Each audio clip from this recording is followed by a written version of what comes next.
चलिए, आज मैं आपको कक्षा 11वीं का लेखांकन या अकाउंटेंसी पढ़ाऊंगा। तो आपने अभी तक कक्षा 10वीं तक सभी विषय का अध्ययन किया है।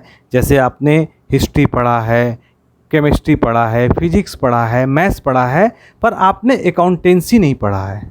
पर आपको मैं ये बताऊं कि आप सभी अकाउंटेंसी को जानते हैं या जाने अनजाने में आपने अकाउंटेंसी के रूल को फॉलो किया है।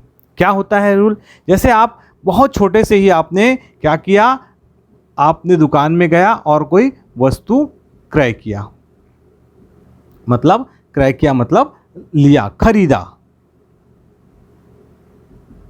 ठीक है, तो आपने जब वस्तु खरीदा तो आपके पास से क्या गया? पैसा गया। तो यहां पर सीधा सा गणित है, आपके पास वस्तु आया और पैसा गया। ठीक है, यही जो है कॉन्सेप्ट अकाउंटेंसी है। अकाउंटेंसी में आपको करना क्या है, जहां पर भी पैसे का लेन देन होगा उसको रिकॉर्ड करना, उसको लिखना, उसको अपने बुक्स में एंट्री करना, यही अकाउंटेंसी है।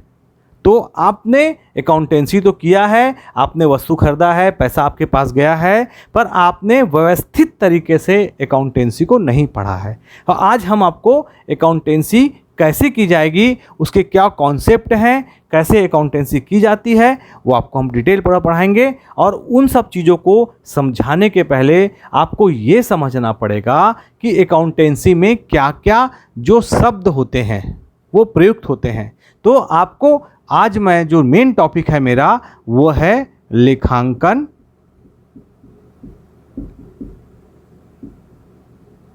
शब्दावली।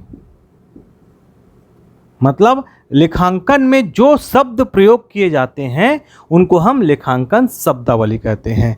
तो हम अकाउंटेंसी में कौन से जो शब्द हैं, जैसे आपने अभी देखा है यहाँ पर पैसा, रुपए, इसको हम हिंदी में रोकड़ या इंग्लिश में कैश भी कहते हैं। तो जब तक इसमें अकाउंटेंसी का बेस है कैश, बिना कैश के आप अकाउंटेंसी, जहाँ पर भी कैश आएगा उसको हमको रिकॉर्ड में रखना पड़ेगा। और रिकॉर्ड कैसे रखते हैं ये आपको हम डिटेल बाद में पूरा समझाएंगे कि अकाउंटेंसी कैसे की जाती है। परंतु अकाउंटेंसी को समझने के पहले आपको उसके टर्म्स, क्या क्या शब्द जो प्रयोग किए जाते हैं, उन शब्दों को आपको समझना होगा। तो सबसे पहले मैं बता रहा हूं आपको, सबसे जो पहला चीज होता है वो होता है पूंजी। इसको इंग्लिश में बोलते हैं कैपिटल। ठीक है, कैपिटल क्या होता है भाई? कैपिटल होता है आपका जो व्यवसाय स्टार्ट करते हैं। आपको कोई बिजनेस करना है, बिजनेस करने के लिए आपको क्या चाहिए? आपको चाहिए पैसा, आपको चाहिए रोकड़, पैसा, कैश चाहिए। या तो आपको कोई संपत्ति चाहिए, आपकी दुकान होनी चाहिए। संपत्ति मीन्स आपका कोई भूमि हो गया या आपका बिल्डिंग है कोई जहां आप दुकान खोलना चाहते हैं। उस दुकान में क्या चाहिए? आपको फर्नीचर चाहिए। ठीक है, इन सब चीज़ों से आप क्या करेंगे? व्यवसाय को स्टार्ट करेंगे। मतलब स्टार्ट में जो पैसा लगता है, जैसे मान लो आपको कोई बिजनेस करना है, आपने उस बिजनेस के लिए 1 लाख रुपए आपने लगाया। यही 1 लाख रुपए क्या कहलाएगा? वो पूंजी कहलाएगा, कैपिटल कहलाएगा।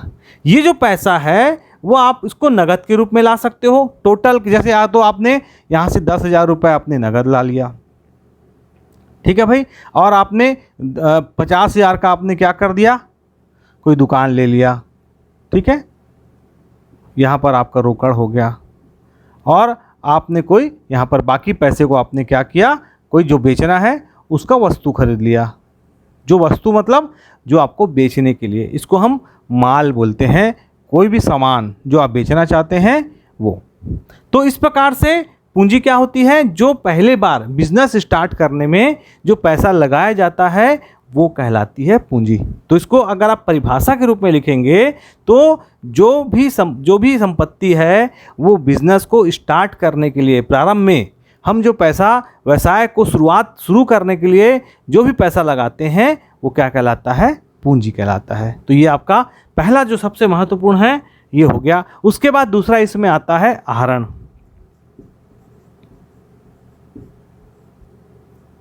ये पहला शब्द हो गया शब्दावली। मैं आपको अकाउंटिंग जो शब्दावली है उसको समझा रहा हूँ। आहरण क्या है? आहरण इसको बोलते हैं अंग्रेजी में ड्राइंग। आहरण क्या होता है? आहरण जो होता है वो होता है कि ये जो पैसा पूंजी लगाता है ना, पूंजी कौन लगाता है?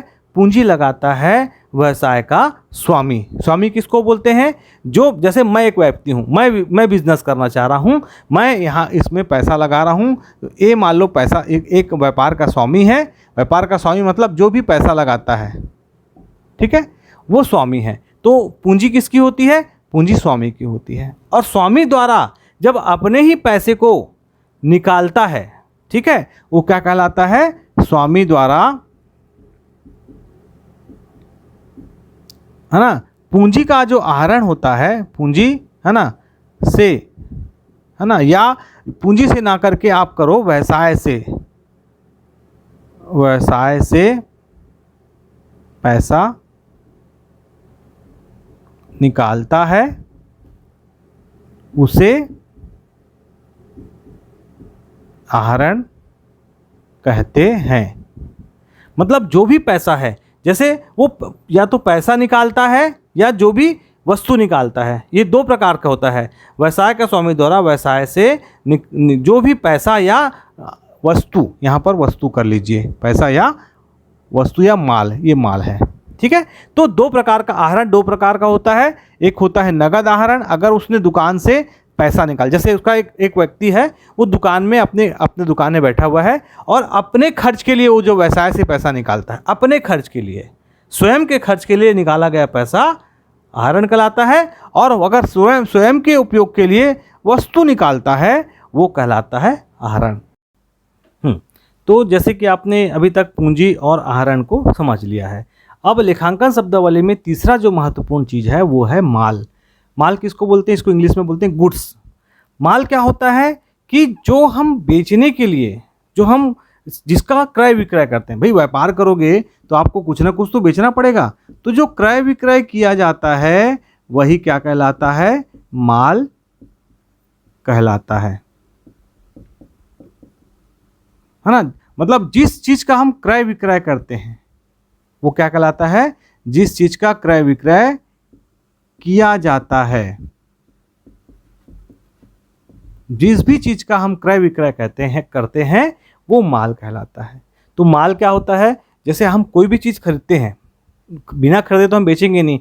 जैसे एक व्यापारी है, ये क्या करता है? ये आप बुक डिपो में जाते हैं और व्हाइट बोर्ड का आपने ये मार्कर ले लिया, ठीक है, तो ये आप दुकान से लिए, तो दुकानदार तो खुद तो नहीं बनाता होगा, ये वो भी खरीद के लाता होगा। तो ये जो भी क्रय विक्रय होता है वो माल कहलाता है, ठीक है, या जिसका हम क्रय विक्रय करते हैं वो माल कहलाता है। इसके अंतर्गत क्या क्या चीज आती है? इसके अंतर्गत पहला चीज आता है क्रय, दूसरा आता है विक्रय, और इसमें आता है तीसरा। ये सब आपको सब भी इसके अंतर्गत आपको डिटेल में अलग से आपका शब्दावली है, सबका क्रय विक्रय ये सब चीज आएगा, ठीक है। तो इसको आप चौथा नंबर ले लीजिए क्रय, ठीक है, पांचवा नंबर विक्रय, और छठवां नंबर है क्रय वापसी, और सातवां नंबर है विक्रय वापसी। ये सब टर्म्स हैं, ये सब शब्दावली है। तो आपको व्यापार में सबसे महत्वपूर्ण जानना है क्रय क्या होता है। क्रय क्या होता है? क्रय होता है हम जो भी चीज बेचने के लिए खरीदते हैं, व्यापार में जो भी वस्तु बेचने के लिए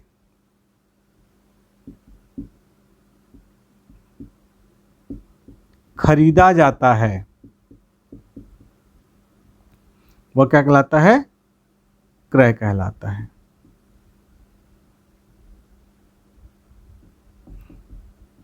मतलब ये हो गया क्रय किसे कहते हैं? जब हम कोई वस्तु को बेचने के लिए खरीदते हैं, अपने उपयोग के लिए खरीदते हैं, वो क्रय नहीं कहलाता है।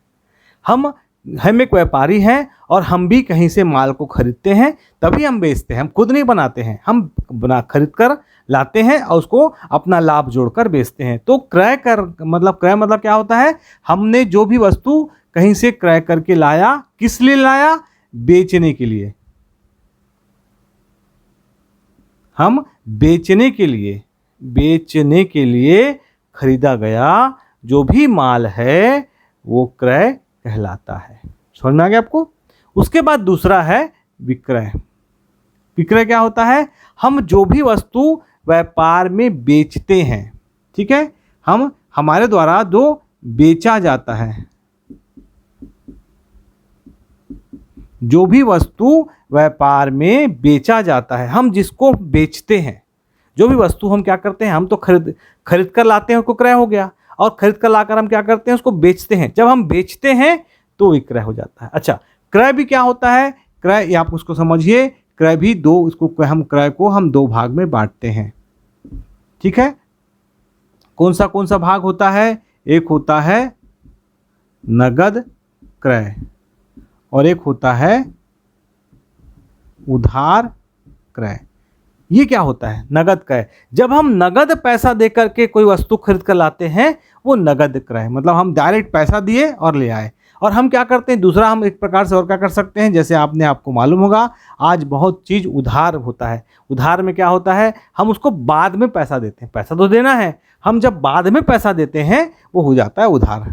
तो उधार क्रय क्या हो जाता है, जब हम पैसे को तुरंत देंगे तो नगद हो जाएगा और हम बाद में देंगे उधार हो जाएगा। उसी प्रकार बेचते हैं तो विक्रय भी क्या होता है, दो प्रकार से हो सकता है। हमने किसी को माल बेचा तो क्या कर सकता है, हमको नगद दे देगा, नगद तुरंत हमको पैसा दिया, ये नगद विक्रय हो गया।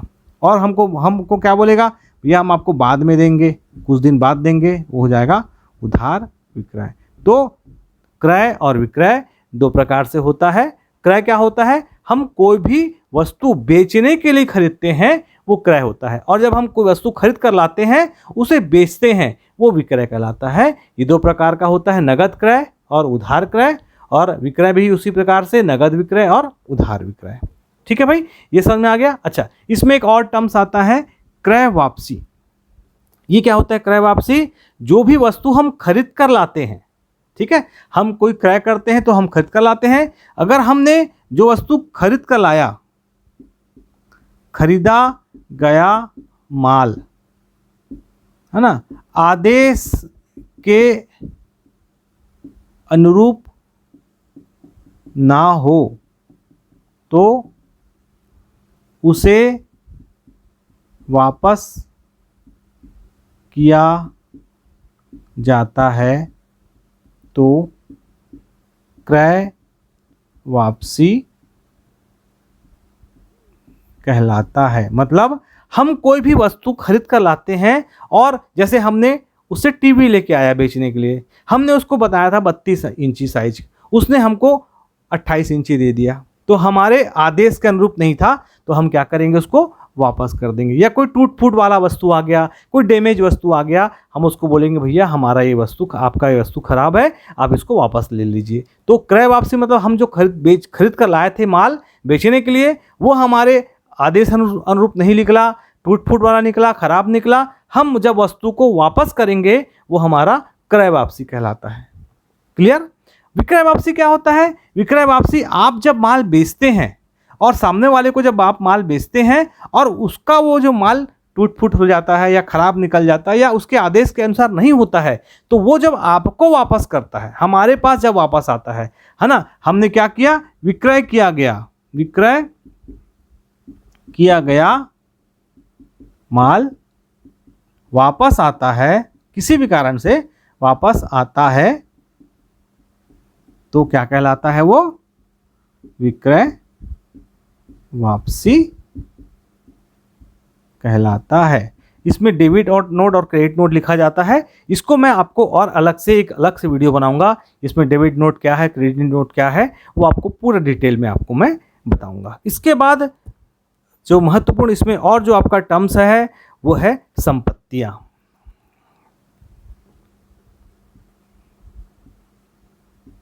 संपत्तियां, इसको हम क्या बोलते हैं, एसेट्स। संपत्तियां, संपत्ति को मैं आपको डिटेल से समझाता हूं कि संपत्ति होती क्या है। व्यापार में महत्वपूर्ण होता है संपत्ति। संपत्ति क्या होती है? व्यापार के संचालन के लिए जो वस्तु प्रयोग की जाती है उसे हम संपत्ति कहते हैं।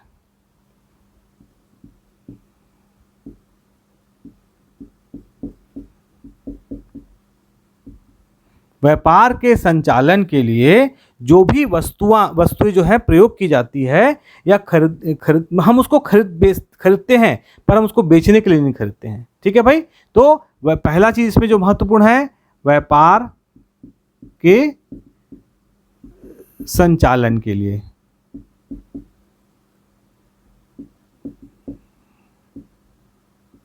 ठीक है, संपत्तियां क्या होती है? व्यापार के संचालन के लिए की जाती है। ठीक है भाई। मतलब हम संपत्तियों में भी दो प्रकार की संपत्ति होती है। एक होता है आपका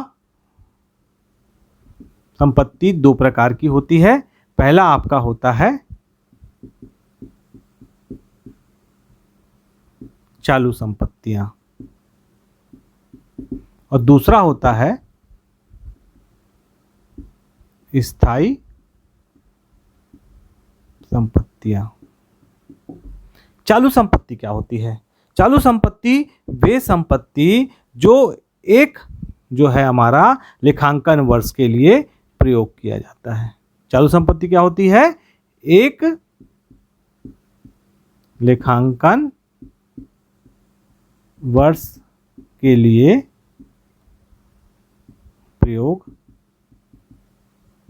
किया जाता है। मतलब यह है कि जैसे चालू संपत्ति का मैं आप उदाहरण दूं तो आपका सबसे महत्वपूर्ण उदाहरण है रोकड़। रोकड़ जो होता है वो होता है चालू संपत्ति।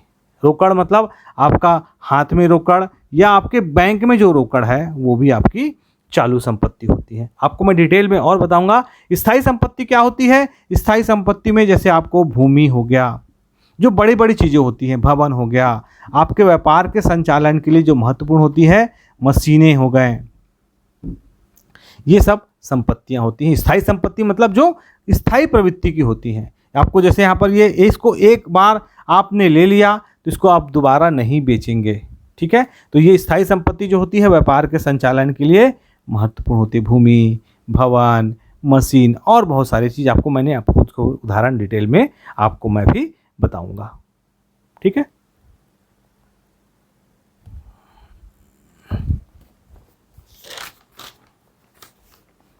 तो बाद में काट लेंगे ना।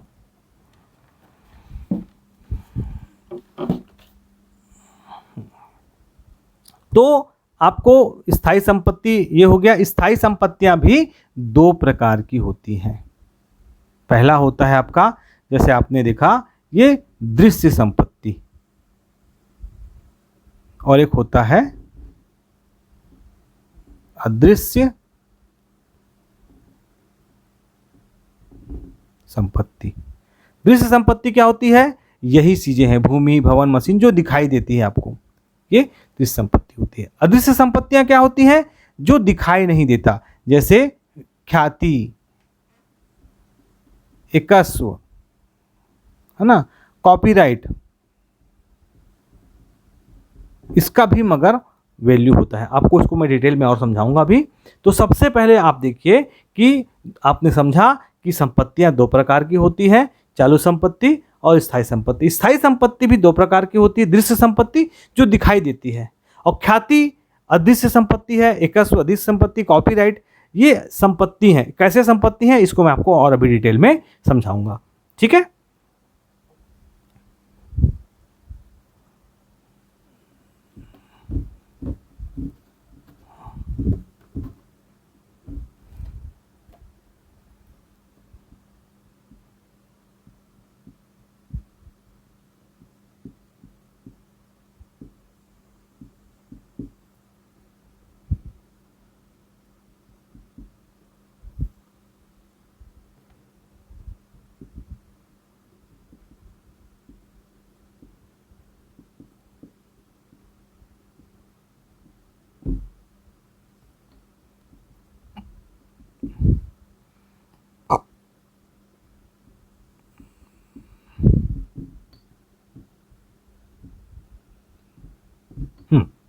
चालू संपत्ति। चालू संपत्ति में सबसे पहले आता है आपका रोकड़।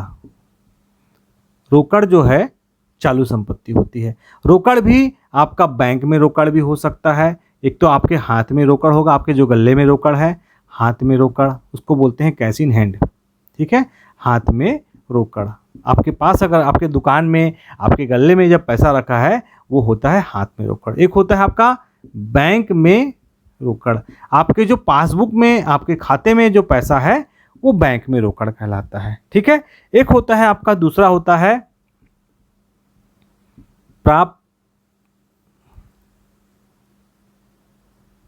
प्राप्य बिल, इसको बोलते हैं बिल्स रिसीवेबल, इंग्लिश में बोलते हैं बिल्स रिसीवेबल। प्राप्य बिल क्या होता है?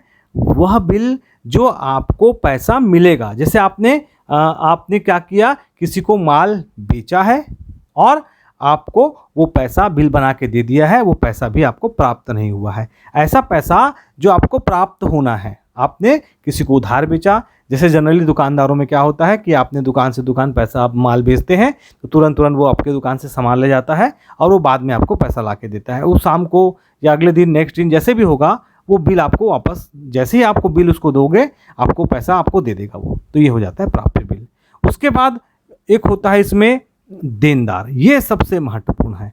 ये देनदार भी अपने आप में एक शब्दावली है और प्राप्य बिल भी है, रोकड़ भी है, सभी शब्दावली है। ठीक है, इस सब जितने भी शब्द इसमें यूज हो रहे हैं वो सब लेखांकन शब्दावली के अंतर्गत आते हैं। देनदार ये सबसे महत्वपूर्ण टर्म्स है कि व्यापार में बहुत ज़्यादा यूज होते हैं देनदार।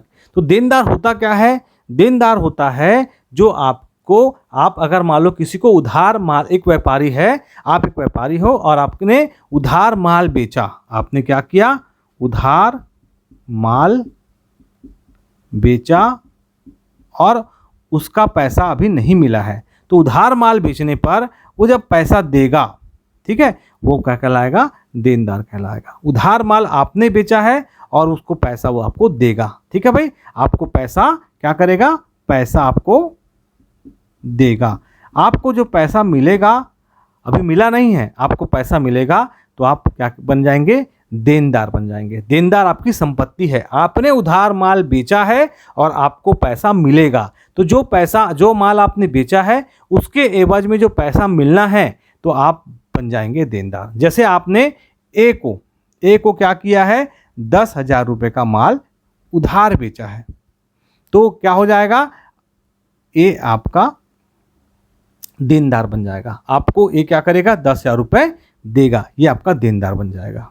ठीक है, उसी प्रकार आगे इसमें और एक है स्टॉक। स्टॉक भी आपका क्या है? संपत्ति है। स्टॉक क्या कहलाता है?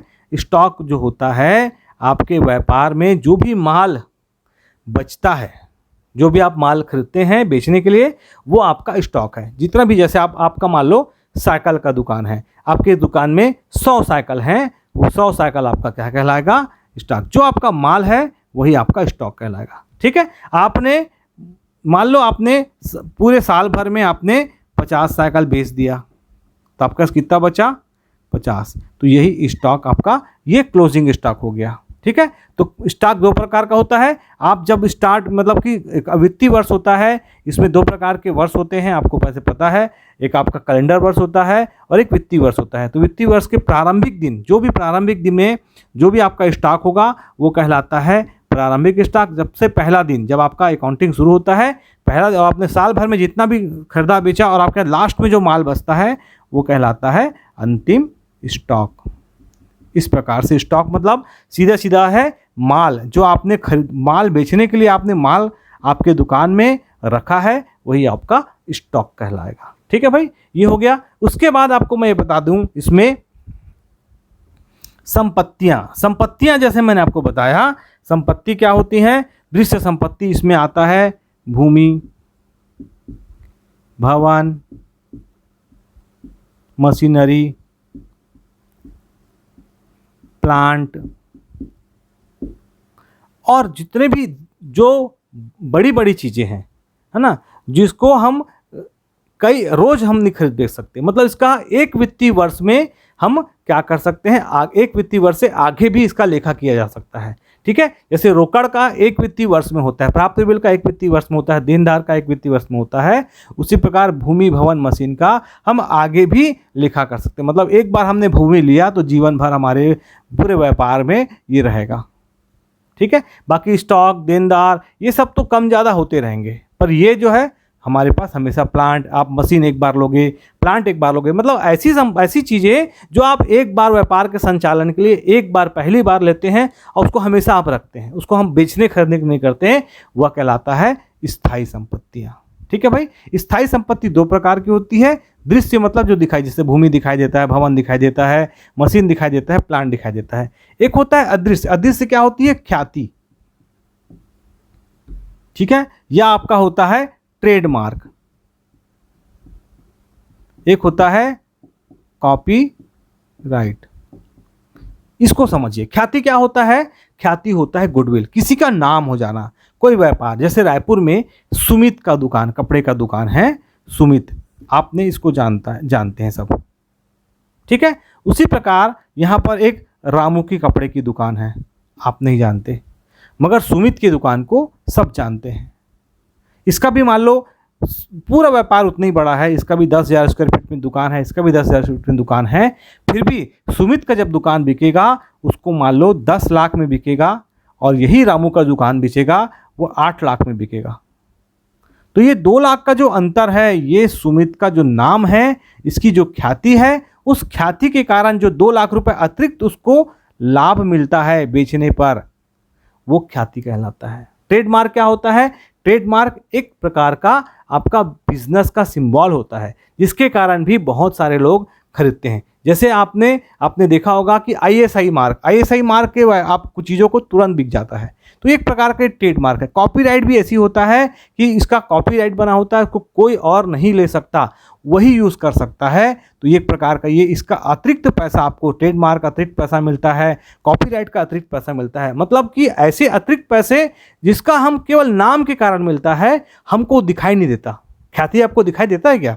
नहीं दिखाई देता। जो दिखाई नहीं देता उससे भी हमको फायदा मिलता है, वह अदृश्य संपत्ति है। ये भी एक प्रकार की स्थायी संपत्ति है। तो स्थायी संपत्ति में 2 प्रकार के होते हैं, दृश्य, अदृश्य, और संपत्ति में 2 प्रकार के होते हैं, चालू संपत्ति और स्थायी संपत्ति। तो ये पूरा संपत्ति को मैंने आपको डिटेल में आज भी समझाया है। ठीक, अब तक हमने अकाउंट्स में हमने संपत्ति के बारे में पढ़ा कि अपने बिजनेस की संपत्तियां क्या क्या होती हैं। उसी प्रकार व्यापार में हमारे कुछ लायबिलिटीज़ भी होते हैं, जिसको हिंदी में हम दायित्व कहते हैं। दायित्व मतलब क्या होता है? दायित्व का बोध हो रहा है, जैसे हमको किसी को भुगतान करना है। हमने अगर व्यापार में उधार लिया है और उधार को हमको किसी को देना है, जिससे हम उधार लेंगे उसको हमको देना पड़ेगा, तो वो हमारा दायित्व है। अगर हमने कभी भी किसी से उधार लिया है तो ये हमारा दायित्व बनता है कि हम उसको भुगतान करें। तो व्यापार में भी ऐसे ही होता है। तो हम व्यापार में जो भी उधार लिया है उसको हमको भुगतान करना है, तो वो हमारा दायित्व कहलाता है। दायित्व भी 2 प्रकार के होते हैं। एक होता है चालू दायित्व। चालू दायित्व क्या होता है? चालू दायित्व मतलब ऐसे दायित्व जिनका हमको जल्द से जल्द भुगतान करना है। मतलब हमको अगर एक लेखा वर्ष में जिसका भुगतान करना हो, वो कहलाता है चालू वर्ष। मतलब लेखा वर्ष मतलब क्या होता है? 1 वर्ष। मतलब चालू दायित्व जो होते हैं वो शॉर्ट टर्म होते हैं, कम समय के लिए जो हम दायित्व लेते हैं, उधार लेते हैं, वो चालू दायित्व कहलाता है। तो चालू दायित्व में क्या क्या होते हैं? सबसे पहले होता है बैंक अधिविकर्ष।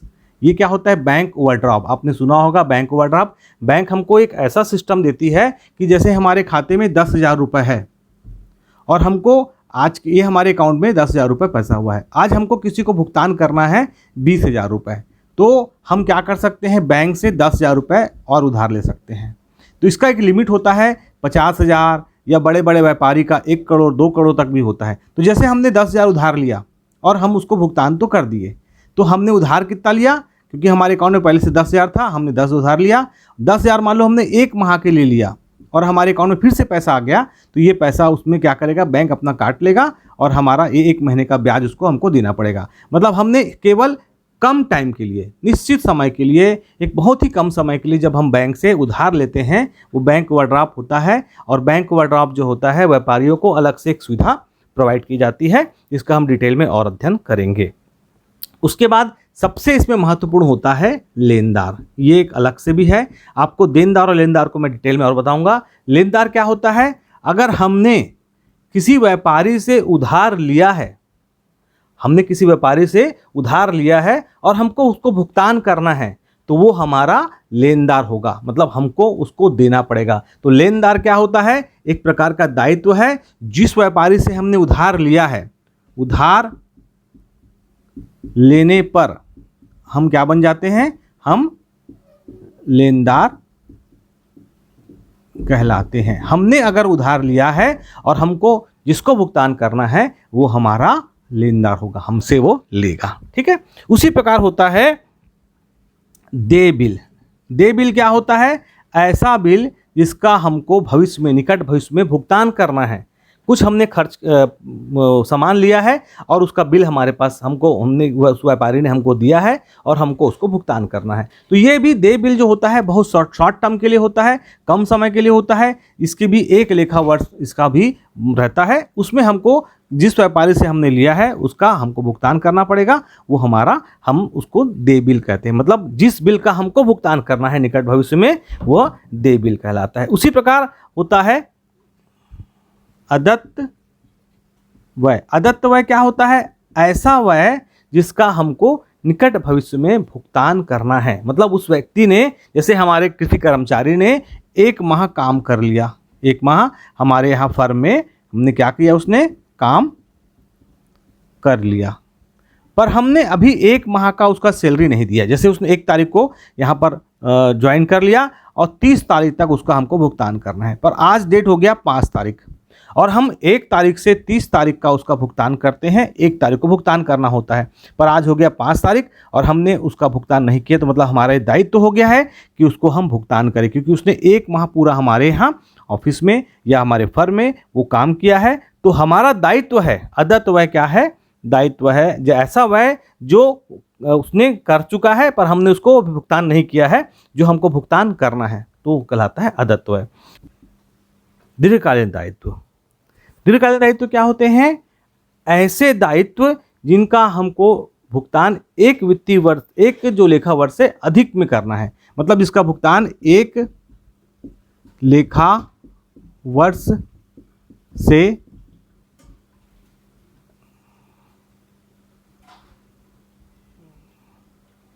इसको ऐसा ना समझ करके देखो, दीर्घकालीन दायित्व क्या होता है, जहां पर हम 1 वर्ष से अधिक का हमारा दायित्व होता है, जिसका हम भुगतान 1 लेखा वर्ष से अधिक में करते हैं। मतलब 1 में फिक्स नहीं है, हम 3 में भी कर सकते हैं, 2 में भी कर सकते हैं। जब 1 लेखा वर्ष से अधिक में हमको भुगतान करना होता है तो हमारा दायित्व क्या हो जाता है, दीर्घकालीन दायित्व होता है। इसका सबसे बड़ा उदाहरण है बैंक ऋण। बैंक ऋण क्या होता है, ये जनरली आपने देखा होगा 10 साल 5 साल लंबे समय के लिए, जहां पर अधिक वर्ष, बहुत ज़्यादा अधिक वर्ष होता है, 1 से ज़्यादा वर्ष होते हैं, वो दीर्घकालीन दायित्व कहलाते हैं। उसी प्रकार बैंक इसमें है ऋण पत्र। ऋण पत्र क्या होता है, ऋण पत्र भी एक प्रकार का ऋण होता है, जिसको हमको बहुत समय में, मतलब बहुत 1 साल में नहीं, हमको 3 साल 5 साल इस समय में हमको उसका भुगतान करना पड़ता है। तो इस प्रकार के जो मुख्यतः है 2 बैंक ऋण, और ये जो मतलब कि आपको ये ध्यान रखना है, जहाँ पर 1 वित्तीय वर्ष या 1 लेखा वर्ष से अधिक में आपको भुगतान करना है, वो दायित्व दीर्घकालीन दायित्व होता है, और 1 लेखा वर्ष में जिसका भुगतान करना पड़ता है वो होता है चालू दायित्व। तो इस प्रकार से दायित्व आपका कंप्लीट हुआ। इसके बाद इसमें है व्यय। नेक्स्ट जो है व्यय। व्यय क्या होता है, व्यापार में व्यय क्या होता है, समझिए। आय अर्जित करने के लिए हम क्या करते हैं, आय अर्जित करने के लिए किया गया खर्च व्यय कहलाता है। मतलब हम व्यापार में आय कमाने, आप व्यापार क्यों करते हो? आय कमाने के लिए। तो आय कमाने के लिए हमको भी कुछ खर्च करने पड़ते हैं, वही खर्च हमारा व्यय कहलाता है। तो उसमें 3 प्रकार के व्यय हैं, आयगत व्यय, दूसरा होता है पूंजीगत व्यय, और तीसरा होता है एक होता है आपका स्थगित आयगत व्यय। ठीक है। आयगत व्यय क्या होते हैं? जो सामान्य व्यय होते हैं। मुख्यतः जो है हमारे व्यापार में हम जो व्यय करते हैं वो सामान्य व्यय, मतलब आयगत मतलब कोई बड़ा चीज नहीं खर्च करते, हम छोटे छोटे खर्च होते हैं व्यापार में हमारे। जैसे हम क्या क्या खर्च करते हैं? हम देते हैं, किसी को वेतन देते हैं, है ना, हम मजदूरी देते हैं, हम अगर कोई पैसा लिए हैं वो ब्याज हम उसको देते हैं। ठीक है। और बिजली का बिल देते हैं, कोई भी है ना, बिजली बिल, या छोटे मोटे जो भी खर्च होते हैं, स्टेशनरी। तो व्यापार में जो छोटे खर्च होते हैं ये होते हैं आयगत व्यय। ठीक। पूंजीगत व्यय क्या होता है? जैसे आपको हमने पहले बताया, पूंजीगत व्यय में संपत्तियां जो है पूंजीगत मतलब जो स्थायी प्रवृत्ति की होती हैं, और स्थायी प्रवृत्ति पर जो खर्च होता है वो पूंजीगत व्यय कहलाता है। जैसे हम पूंजीगत व्यय के उदाहरण क्या आ सकते हैं? जैसे हमने कोई संपत्ति लिया, संपत्तियां जो भी खर्च होता है, जैसे व्यापार में हम भूमि लेते हैं, हमने जमीन ले लिया, हमने कोई बिल्डिंग ले लिया, कोई मशीन ले लिया, इस पर जो किया गया व्यय वो पूंजीगत व्यय कहलाता है। और स्थगित आयगत व्यय क्या होता है? एक प्रकार की ये कृत्रिम संपत्ति कहलाती है। ठीक है।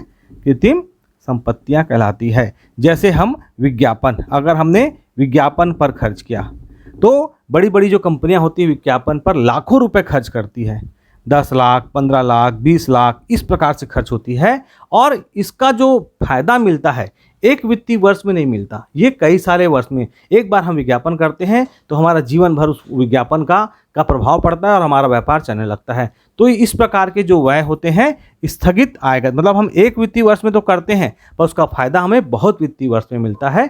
इस प्रकार के व्यय को स्थगित आयगत व्यय कहते हैं। तो आयगत व्यय, पूंजीगत व्यय और एक होता है स्थगित आयगत व्यय। वह 3 प्रकार के हमने आपको बताया। ठीक है भाई। इसमें एक और होता है व्यय के बाद आय। आय क्या होता है?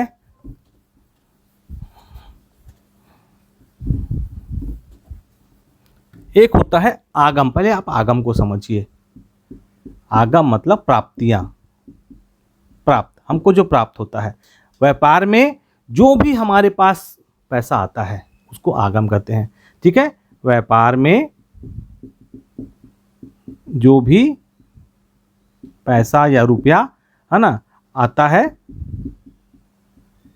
वो आगम,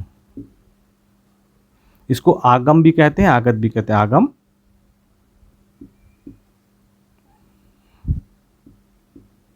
कहलाता है। ठीक है। जैसे आपको समझिए, आपने कोई वस्तु बेचते हैं तो आप उसको खरीदते भी हैं। जैसे आपने, सीधी सी बात है, कोई वस्तु बेचा 1000 का तो आपको ये 1000 मिला। आपने 500 का बेचा, 500 मिला। आपने 300 का बेचा, 300 मिला। आपने 200 का बेचा, 200 मिला। इस प्रकार से कुल आगम आपका 2000 हुआ।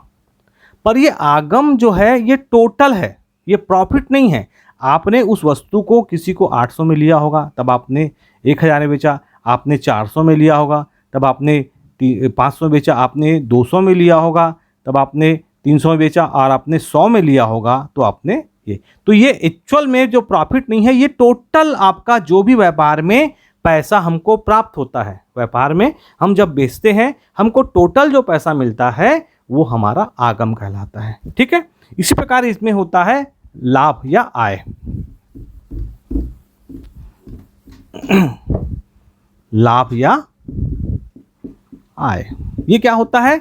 ये होता है जितने भी कुल आगम है ना, आगम में से हमारा जो व्यय घटा देते हैं तो हमारा लाभ बच जाता है। आगम जैसे मान लो हमने पूरे को 2000 में हमने किया, और हमने अगर टोटल मान लो 1600 रुपये हमने इस पर खर्च किए, तो हमारा लाभ कितना होगा? 400। तो ये आगम माइनस व्यय बराबर लाभ। उसी प्रकार इसमें हानि भी होती है। हानि कैसे होती है? ऑब्लिक हानि। इसी को समझिए हानि कैसे हुआ। सपोज ये आपका आगम यहाँ पर 2000 ही है, ठीक है, और आपने उस पर व्यय किया मान लो 2200 रुपये। आपने ज़्यादा में सामान लाया और आपने कम में बेचा, तो आपको कितना हानि होगा? 200 रुपये, क्योंकि माइनस में आ रहा है। तो अगर आपने आगम क्या किया? कम किया, व्यय ज़्यादा किया, तो आपको हानि होगा, और आपका आगम ज़्यादा है, व्यय कम है, तो आपको लाभ होगा। इस प्रकार से ये लाभ और हानि, आपको हम डिटेल में इसको पढ़ाएंगे तो आपको और समझ में आएगा। ये थे कुछ महत्वपूर्ण जो है शब्द। इसके अलावा भी बहुत सारे शब्द हैं, जैसे जैसे आते जाएंगे आपके सिलेबस में हम आपको उसको बताते जाएंगे। ठीक है, थैंक यू।